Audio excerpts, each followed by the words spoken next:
Nah, oke, kita lanjut soal tadi cerita tentang mendistribusikan merchandise Mortalium. Itu akhirnya booming 2013 sampai 2000 berapa sampai itu? tahun 2016-an. Nah, terus akhirnya waktu itu kenapa kok 2016 itu kenapa kok nggak bisnisnya dilanjutin atau gimana gitu? Nggak dilanjutin. Nah, itu boleh diceritakan nggak sedikit. dilanjutin. Ya, jadi gini Om, saya dulu memang ada istilah saya sendiri sih. Kadang kita harus bangun kapal lain sebelum kapal utama kita tenggelam. Jadi ada beberapa yang saya bisnis sampai hari ini pun saya masih build bisnis beberapa bisnis lain Om. Bukannya saya pesimis terhadap bisnis saya yang sekarang enggak. Ketika kita menambah perahu-perahu baru menjadi kapal-kapal besar nantinya ya ini tentunya akan menyelamat kita ketika ada bisnis kita salah satu yang kegoncang. Nah, pada waktu itu saya pacaran dengan salah satu wanita paling cantik ya menurut saya. Wah, itu ceritanya. Mention di kolom komen. Sekarang komen.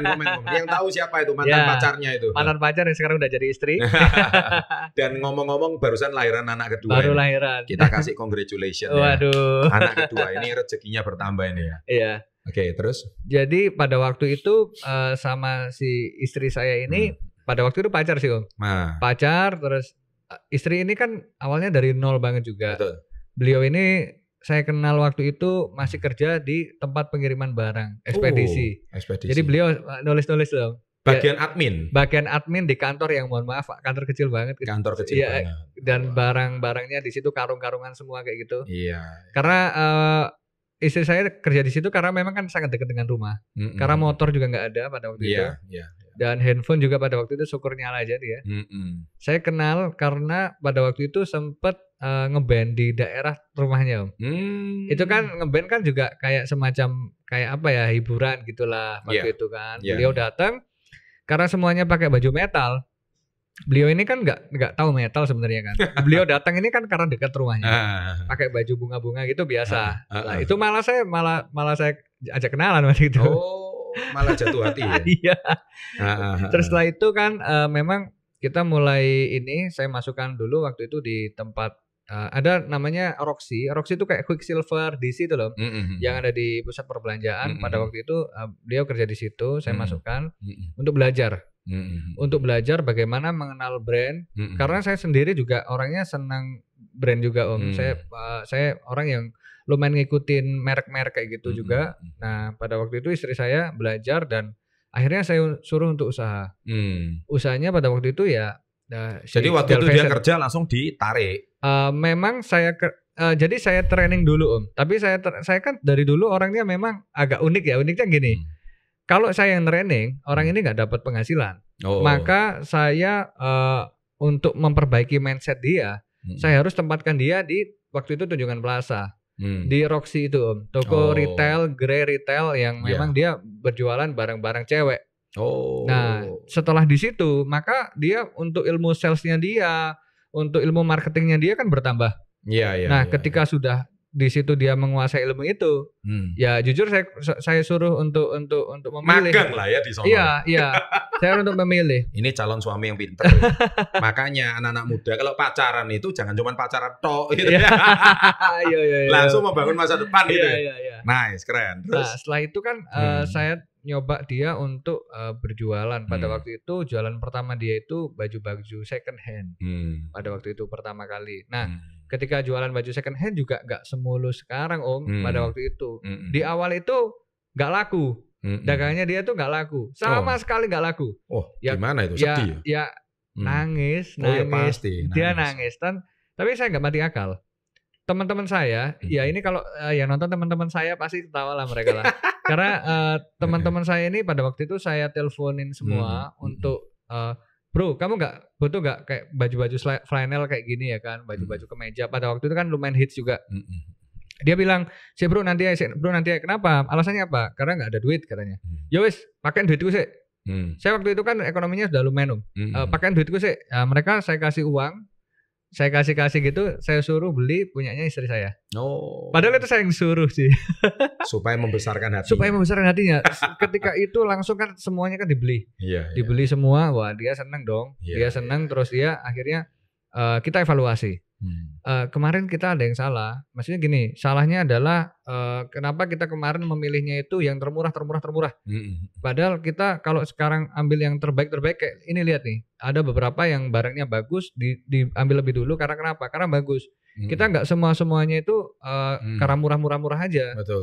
Kalau misal ini ada yang lumayan kualitasnya lumayan bagus dan harganya ambilnya sedikit lebih mahal, tapi terus kemudian trafficnya bagus, ya mending kita yang kayak gitulah, stabil jadinya.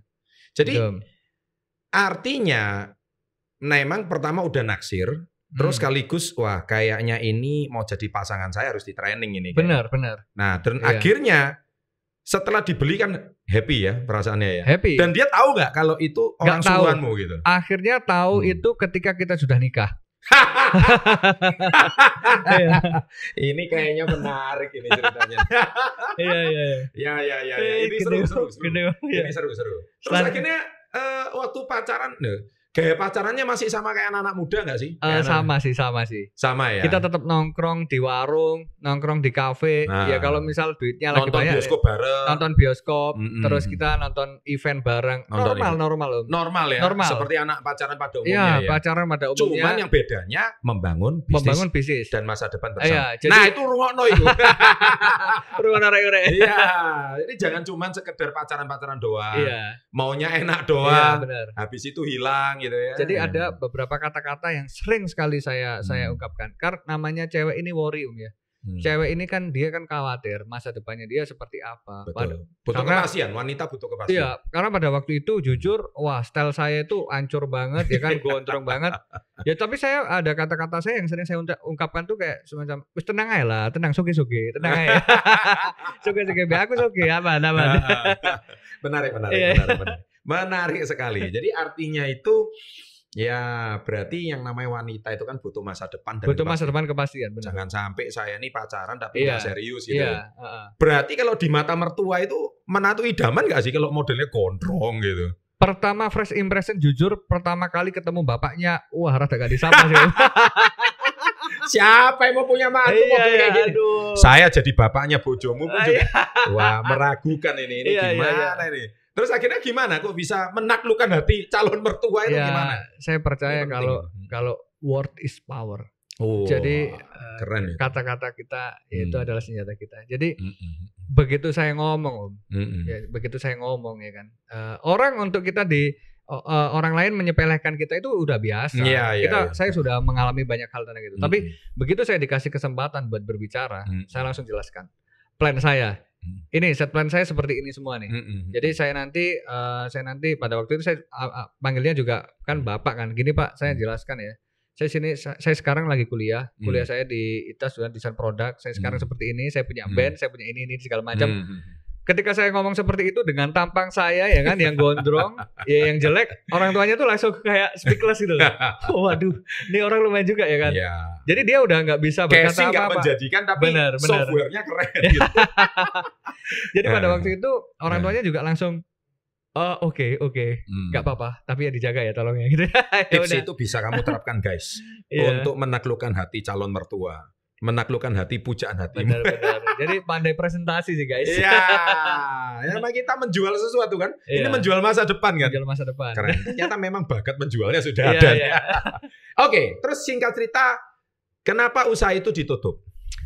Pada waktu itu saya melihat kalau Handmade Shoes by ini yang sekarang Del Fashion kan saya punya beberapa bisnis Bisnis saya ini kan kalau di fashion ini sekarang kan ada Handmade Shoes by, ada Del Fashion Store, ada Delta Outfit. Handmade Shoes by itu jualan apa? Jualan sepatu dan tas. Terus yang Del Fashion itu jualan apa? Del Fashion ini lebih kepada barang impor dan barang yang premium, yang agak tinggi, lumayan tinggi. Kalau Handmade Shoes itu yang lokal. Yang lokal. Buatan lokal juga. Buatan lokal. Oke. Kisaran harga berapaan itu? Ada mulai harga 20.000 ada sih. 20.000. Oke. 20.000 ada. Jadi terkenal. Ini rajanya barang-barang UKM Surabaya. Iya. Terus. Terus ada Delta Outfit. Delta Outfit itu kayak baju-baju semua. Jadi baju, dress segala macam, daster baju itu lokal atau luar? Lokal semuanya.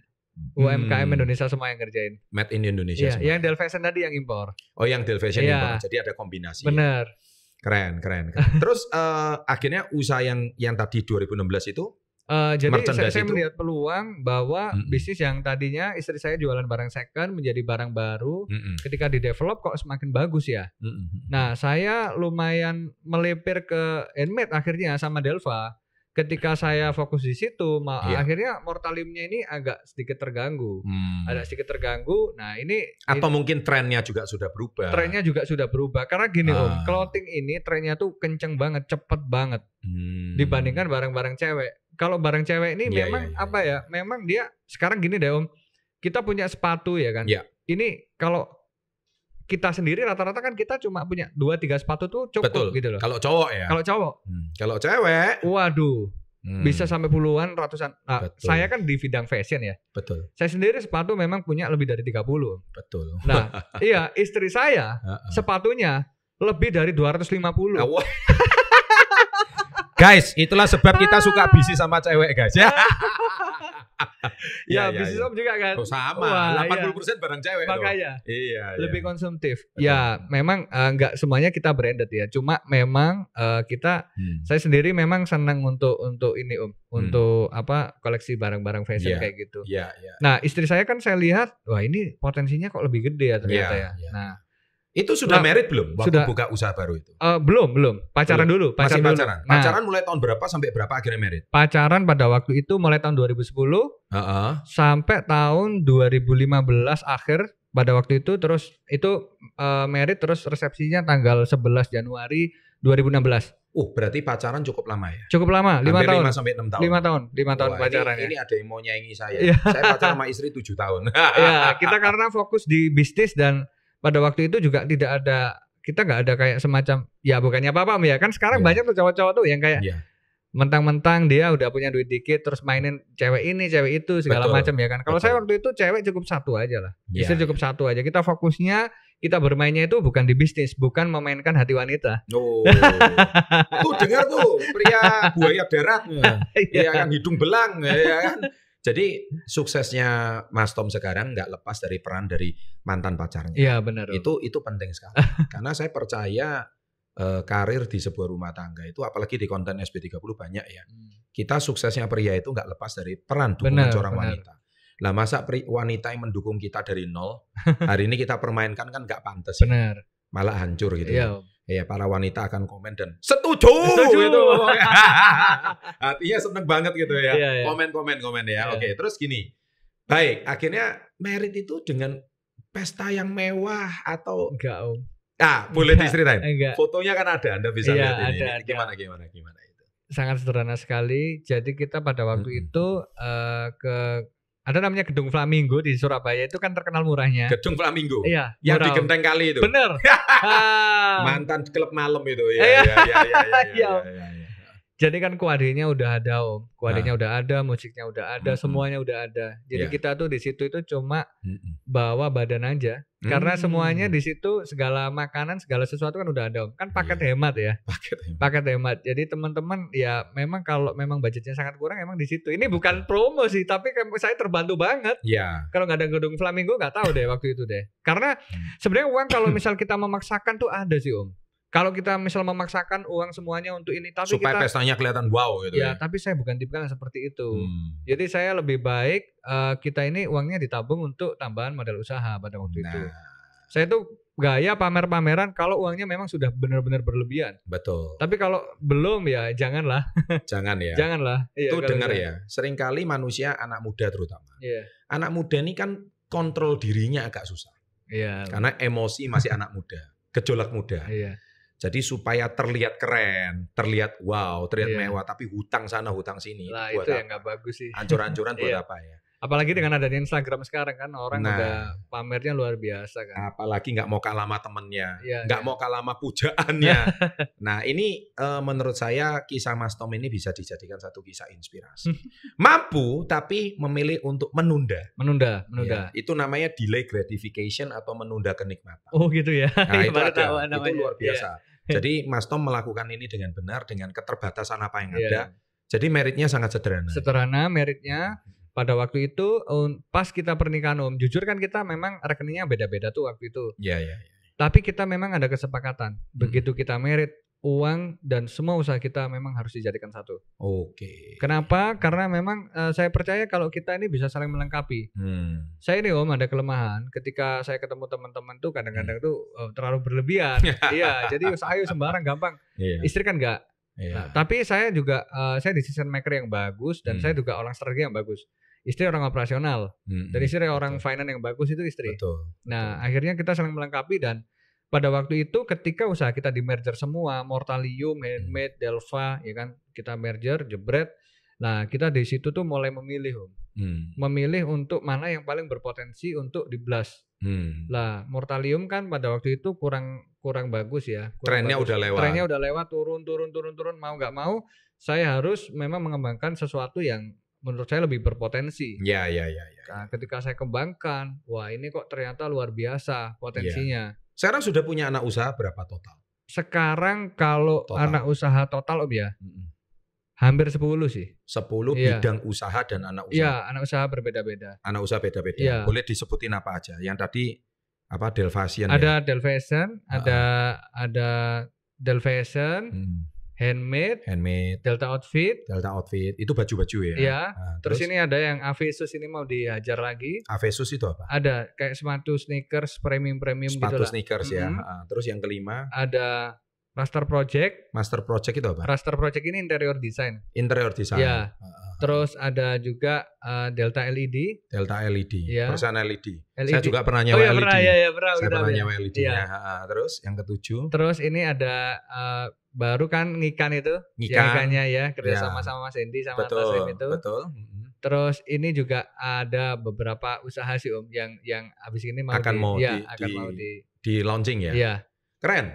Jadi so far ada 7 sampai 10 anak usaha. Jadi intinya semua itu dimulai dari nol ya. Iya. Keren sekali. Luar biasa. Jadi ini ada sebuah kisah inspirasi anak muda. Jarang loh. Saya lihat anak muda, teman saya kan juga banyak ya. Anak-anak muda Surabaya, tapi ya itu tadi, kalau saya ini diundang ke kampus, saya ini diundang ke universitas, selalu saya tanya sama mahasiswa, "Dek, kamu setelah tamat mau ngapain?" 10 yang saya tanya, 10 jawabannya satu, cari kerja. Oh, aduh. Padahal harusnya membangun lapangan kerjaan ya? Yes. Jarang ada yang ngomong, saya mau bangun wirausaha atau bank usaha, atau menciptakan lapangan pekerjaan, itu nggak ada. Berarti sistem pendidikan kita ini kan bermasalah. Iya, benar. Hanya menciptakan orang untuk menjadi mindset karyawan siap pakai aja. Itu pun belum tentu. Karena setelah masuk ke company kan harus di training lagi. Iya sih. Jadi belum tentu apa yang dia pelajari di kuliah itu langsung bisa terpakai di sebuah company yang dia mau kan. Iyalah. Saya pun sekarang kalau misal open recruitment pun ijazah nggak penting loh. Nah. Oke, menarik sekali Mas Tom kisahnya dan inspiratif banget. Sekarang ngomong-ngomong nih, wah ini kan Mas Tom ini, oke tadi udah cerita sampai weddingnya, kisah masa kecilnya, sama ketemu istrinya. Nah sekarang kita mau bicara soal kalau namanya bisnis itu pasti nggak lari dari yang namanya omset. Ini seru ini kalau soal rame-ramean ini kan seru. Mantan band Metallica ini kan tukang datengin masa. Kok bisa sih kok sampai masanya itu sampai heboh-heboh. Kita bicara dulu dari semua anak usaha ini yang omsetnya paling gede itu yang mana? Jadi gini Om, ini kadang-kadang sesuatu yang agak susah untuk dijawab.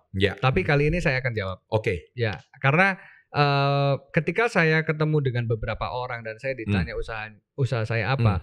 Jadi gini Om, saya ini support banyak sekali ratusan toko untuk jualan di Jawa Timur, Jawa Tengah, Bali dan sekitarnya. Oke. Nah, jadi saya ini sebenarnya perusahaan saya ini white label.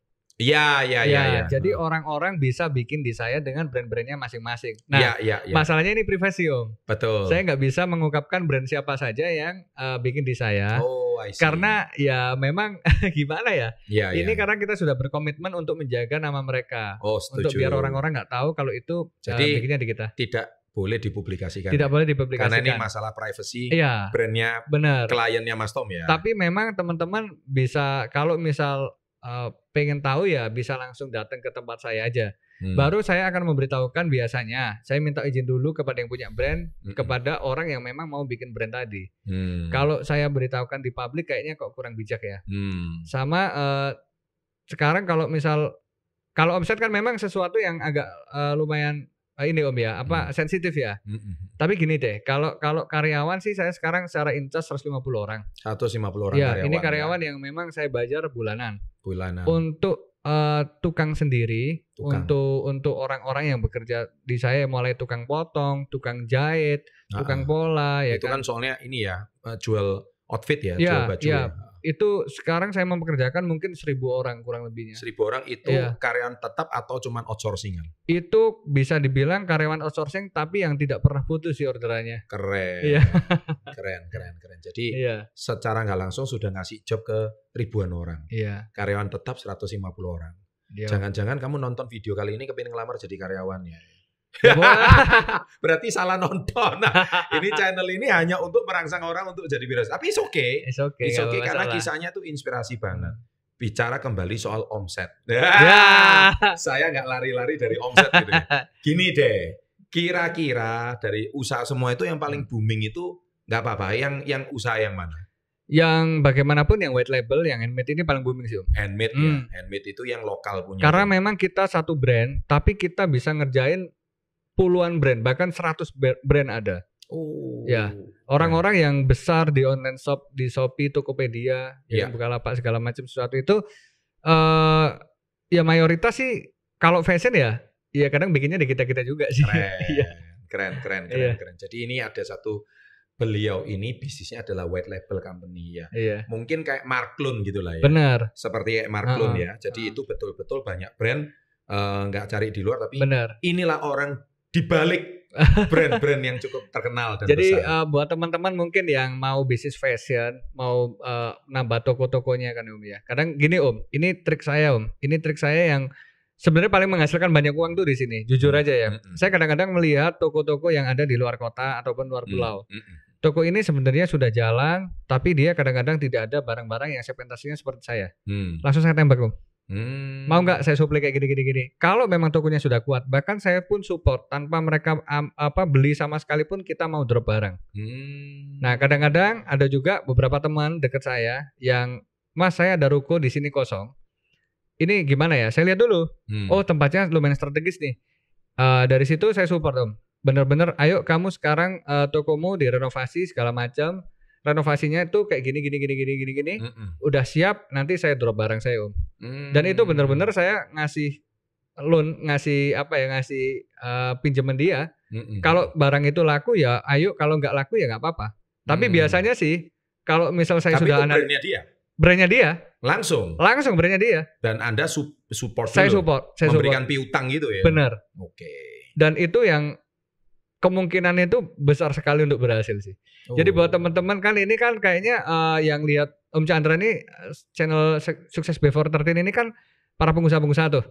Gak apa-apa kalau misal mereka mau ada toko yang strategis ataupun mau bikin brand segala sesuatu bisa saya promo akhirnya.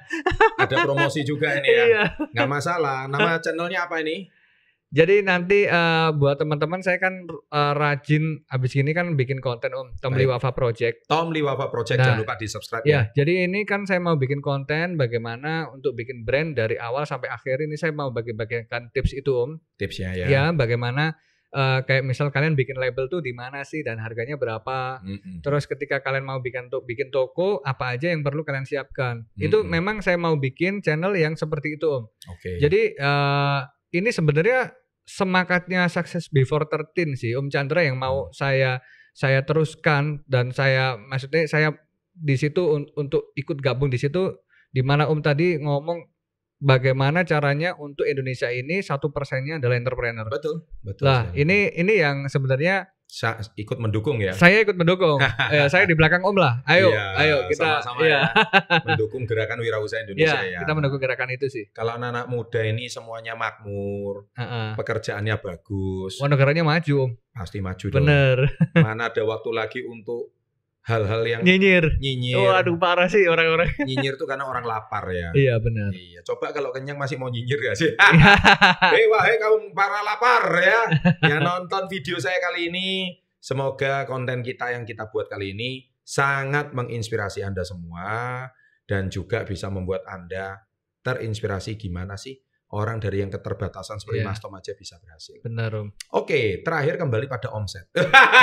Saya tidak lari dari kata omset. Kira-kira lah, nggak usah disebutin angka. Boleh. Ya saya tahu lah nanti. Iya. Tapi kalau pajak beres semua lah ya. Beres sih, aman. Nontonnya YouTube itu kan nontonnya seperti ini. Ini yang orang pengen dengar. Kira-kira ya kalau bicara soal omset, kira-kira bisa disebutin, dianalogikan seperti apa? Kalau karyawannya 150, karyawan outsourcing-nya 1000, kira-kira itu omsetnya seperti apa gitu. Kalau ibaratnya mobil Alphard baru harga 1M itu kira-kira berapa Alphard gitu loh ceritanya. Dalam waktu 1 bulan omsetnya. Berapa Alphard gitu kira-kira. Ya, kalau misal buat Gak bisa lari kalau sama saya gitu. Ini menginspirasi. Benar. Bukan tujuannya apa. Ini menginspirasi. Ya memang gini loh. Yang lebih besar dari Mas Tom tuh banyak. Iya. Tapi saya ngomong balik. Benar. Kalau di usia Mas Tom bisa nggak seperti kayak Mas Tom? Oh, ini inspirasi bagi yang muda maupun yang sudah tua-tua nih yang nonton video kita kali ini. Gimana kira-kira? Margin kan memang tipis. Margin tipis karena perputarannya. Karena kita white label. Jadi kadang-kadang teman-teman khawatir Om. Maksudnya gini, lu Mas Tom kan ini yo apa maksudnya kaya yo. Kalau misal kita bikinnya itu biasanya kan di tukang. Kan lebih murah daripada bikin di Mas Tom. Wah, salah. Kadang dibikin di kita nih kita memaksimalkan budgeting dan memang bahan kita juga main di bahan juga. Jadi ketika dibikin sama kita, Om, ini supply-nya tidak terbatas yang pertama. Dan kita bisa request model apapun. Terus kemudian teman-teman ini nggak usah khawatir masalah stabilan harga juga. Karena kita tidak akan main harga. Harga kita stabil dan kualitas kita yang terpenting Om. Ini selalu bagus. Gitu ya. Daripada kita bikin langsung di beberapa kan ada Om tukang UMKM gitu kan ada. Ya mereka kadang-kadang secara sistem dan segala macam kurang bagus. Jadi kadang-kadang teman ini better untuk bikin di kita langsung daripada bikin ini. Nah, tapi margin kita memang dikit. Makanya kita untung Om, jujur kita kadang untung Rp2.000, Rp3.000 kan kita hajar. Satu piece-nya pun. Satu piece-nya ya. Iya, kita kadang-kadang Rp2.000, Rp3.000 piece pun yang kita penting hajar. muter ya. Kalau untuk omset ya, omset ini kan kotor ya. Ya 1 bulan bisa beli beberapa mobilnya Atta bisa sih harusnya. Itu yang kita mau gitu ya. Jadi beli mobil Atta ini santai kalau belinya cash. Iya. Atta juga bingung gitu ya. Keren. Ya udah nggak apa-apa itu aja. Tapi sebenarnya ini sih saya makasih juga sih sama Om Chandra. Pada waktu itu pertama kali kita ketemu Atta sih di sini ya, di kursi ini ya. Benar. Jadi kita di sini waktu itu ketemu sama Atta dan ngobrol, ternyata Atta kan orangnya baik banget ya. Betul. Dan ya filter dari Om Chandra sih keren sih menurut saya sih. Betul. Jadi kayaknya teman-temannya Om Chandra tuh udah verified semua sih kayaknya. Iya. Udah terbukti orang yang benar semua. Orang-orang yang memang qualified. Benar. Nanti orang yang bisa masuk ke podcast saya ini kan juga orang yang sudah saya verifikasi. Gitu ya, nggak sembarangan orang dong. Iya. Banyak yang mau diwawancara. Iya. Cuman saya harus verifikasi dulu usahanya. Kan kita punya tim verifikasi. Benar. Nggak semata-mata sosmednya dia, tapi memang saya punya tim lah. Iya. Yang Anda nggak bakal tahu, tapi bisa masuk ke channel saya itu memang usahanya terbukti. Iya sih Om. Lah kalau yang masuk toko money game ya mati saya. Mati buyar ini. Ini channel kan pembodohan bangsa ini jadinya. Iya, benar. Ya kurang lebih seperti kayak gitu. Ya bisnisnya real Om ya. Bisnisnya real. Produknya real. Jangan yang dibisniskan ini barang nggak tahu. Nggak jelas, terus kemudian cuman kedok. Iya. Waduh, belakangannya penipuan masyarakat. Iya. Crowdfunding, kemudian dana masyarakat dikumpulin akhirnya jadi money game. Wah, ditangkap OJK saya. Benar Om. Nggak boleh itu. Iya. Ya itu pembunuhan bangsa. Ya jujur saya juga banyak sih Om. Beberapa yang mau menarik saya untuk hal-hal seperti itu. Gitu ya. Ya tapi saya berpikir bahwa ini mungkin bisa bisa bikin duit banyak dengan cepat. Tapi ya ini berbeda dengan semangat kita sih Om. Betul? Iya. Jadi dagang yang benar lah. Dagang yang benar lah. Harus ada barangnya. Iya, harus ada barangnya minimal. Harus ada jual beli. Iya benar. Iya. Kalau Chandra kan jelas nih jualannya. Meskipun jualannya pembalut. Ya. Gak apa-apa loh. Saya jualan atas wanita. Lah iya. Saya jualannya ini ya sorry. Dalemannya wanita saya juga jual Om. Iya, enggak masalah. Pokoknya semua. Saya sering bicara gini saya selalu mengajarkan reseller saya. Benar. Ekonomi bangsa itu atau ekonomi dunia itu digerakkan itu sebenarnya sama wanita. Kita gitu itu nggak sadar loh. Mall itu kalau nggak ada wanita, mall itu tutup. Oh iya benar juga. Loh, karena kalau pria bapak-bapak cuma jalan-jalan nongkrong duduk refleksi makan selesai. Lah yang gerakkan ekonominya mall itu siapa? Atau menggerakkan pasar? Pasar itu kalau nggak ada wanita, pasar itu tutup. Benar. Nah, jadi wanita itu juga sekaligus menggerakkan ekonomi bangsa, sekaligus juga manusia yang paling konsumtif. Iya benar. Nah itu benar kan? Nah, iya. Mangsa pasar kita sama wanitanya. Sama wanita ya. Nah yang kedua itu sebenarnya pangsa pasar anak-anak. Karena anak-anak itu kan nembakin orang tua. Benar. Jadi kalau anaknya ngerengek, orang tua nggak beli gimana? Mau dari susu, pakaian. Iya sih. Iya kan? Dari bayi itu anak-anak itu memang mainan. Itu sesuatu yang memang pangsa. Nah cowok itu nggak ada market sama sekali. Cowok itu sudah nomor kelima, entah keenam. Yang ketiga tuh pangsa pasar orang tua. Karena orang tua itu kan harus dirawat, sakitnya, obatnya. Nah ini ada seleksinya. Ini channel SB30 bahas yang gini-gini. Oke. Nah kalau kita mau bikin lini bisnis, itu pasti yang hubungannya sama wanita, anak kecil, sama orang tua. Masuk akal. Masuk akal kan? Masuk akal. Nah cowok itu paling nggak market. Karena dulu clothing saya juga cowok. Makanya sebabnya. Makanya nggak saya lanjutin. Nggak jalan kan. Jadi kalau kita sudah ngerti lini-lini bisnis seperti ini, itu baru bisa sukses dan jalan. Benar. Baik, Mas Tom, kira-kira sangat menarik sekali ngobrolan kita dan tak terasa ini gimana? Hampir 1 jam ini ya. Wah, 1 jam. Waduh. Obrolan bermanfaat dan bobot dan ini level up. Level up ya. Iya. Jadi supaya orang yang nonton kita ini dapat edukasi yang baik. Oke, benar. Tidak didapat di kuliah dan kampus, pasti. Tapi dari praktisi. Praktisi langsung. Langsung ya. Langsung lah. Dan channel seperti kayak kita ini adalah channel yang jarang di Indonesia. Jarang sih. Jarang, tapi mencerdaskan. Benar. Nah, YouTube-nya sehat. Sehat. Bukan sehat. YouTube penyakitan. Iya sih. Iya kan. Nah, itu yang harus kita perbanyak. Jadi ya saya harap karena channel Success Before 30 sendiri juga termasuk channel bisnis terbesar di Indonesia saat ini. Oke. Untuk dari segi subscriber ya. Benar. Di ASEAN mungkin juga nomor 1. Di ASEAN ya. ASEAN. Di dunia mungkin nomor 3 sampai nomor 4 gitulah. Kalau untuk kategori bisnis ya. Bisnis. Dari subscriber ya. Dan ini kita di nomor 1 kalau di dunia itu namanya TED Talk. Oke, TED Talk. Itu 22 juta subscriber kalau nggak salah. Itu yang bicara pakar-pakar semua. Ya kayak gini lah. Kayaknya kalau misal channelnya Om Chandra ada kayak gini ya, harusnya 2 tahun lagi itu udah lewat sih. Cuman nggak tahu apakah bahasa Indonesia akan ngalahkan bahasa Inggris. Oh bisa dong. Ya bisa itu lah. Ya. Karena penduduk Indonesia ini kalau semuanya subscribe aja, lewat itu. Ya semoga. Yeah. Jadi semoga inspirasi dari obrolan kita ini bisa membangkitkan generasi muda supaya punya semangat wirausaha. Siap, dan itu tadi sudah kata terakhir dan di channel saya selalu ada jargonnya. Apa tuh? Salam hebat luar biasa. Boleh lah. Kita tutup sama-sama lihat di kamera ya. Okay. Thank you Mas Tom atas waktunya. Siap. Dan kita tutup dengan 1 kalimat, salam hebat luar biasa. Sama-sama. Salam hebat luar biasa.